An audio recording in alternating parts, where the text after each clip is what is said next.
Bumalik nga kami sa Baby Band Ultrasound para magpa 3D, 4D ulit at grabe ang ginawa ni Baby. Kasama na nga namin ang kid sa pagbalik namin. Dito nga sa may SM North ang clinic nila at saktong lunchtime nang dumating kami kaya kumain na muna kami. Dito kami sa lechon area kumain dahil nakakatakam yung naka-display nilang lechon belly.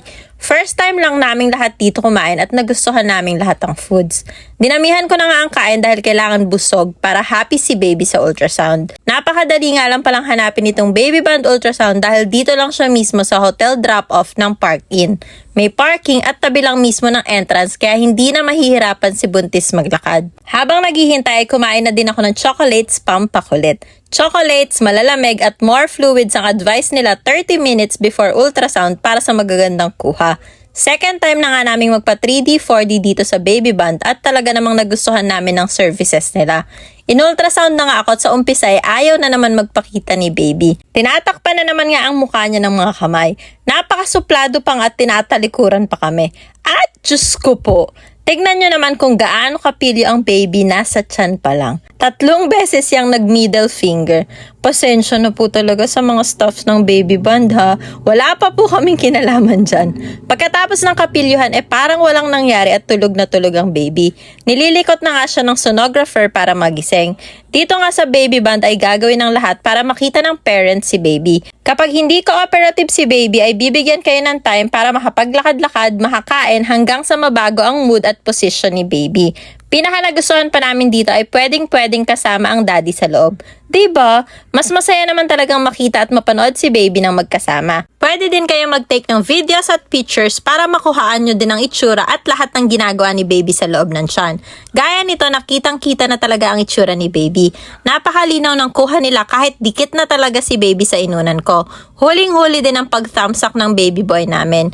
Gumana na nga ang paggising ng sonographer sa kanya kaya medyo nagigising at naglilikot na siya. Kaso mukhang antok na antok at todo pa ang paghikab. Grabe no? Buti na lang may mga ganito ng clinic at technology. Dahil nasa tiyan pa lang pero nakikita mo na agad si Baby. Sulit na sulit ang 3 hours na biyahe namin mula San Miguel, Bulacan. Kagigising nga namin sa kanya ay mukhang naiinis na tong si Baby at tignan nyo naman. Inat kung inat ang ginawa. Hindi nga lang pala 3D, 4D ang meron sila dito dahil meron din silang HD ultrasound. 24 to 32 weeks ang recommended pero depende pa din si posisyon ni Baby at ng inunan. 28 weeks pa lang ako pero dikit na siya sa inunan ko kaya sobrang galing dahil nakuhaan pa din nila ng maayos at malinaw na picture si Baby. May 3 packages sila dito para sa 3D, 4D, HD live ultrasound from 2,000 to 4,000 pesos. Hindi na nga namin ginising pa ang Baby dahil napaka-pogi ng pagtulog kaya hindi na namin inistorbo. Sa pangalawang ultrasound na to at sa napakadaming nakuhang angulo ay mukhang 100% sure na kaming ang Ate Just ang kamukha. Nag-family picture na nga kami at kasama na si Kuya Gio. Sayang at wala ang kamukha niya dahil tulog ang ate. Band of Love package for 4,000 pesos nga pala yung avail namin at eto yung mga inclusions.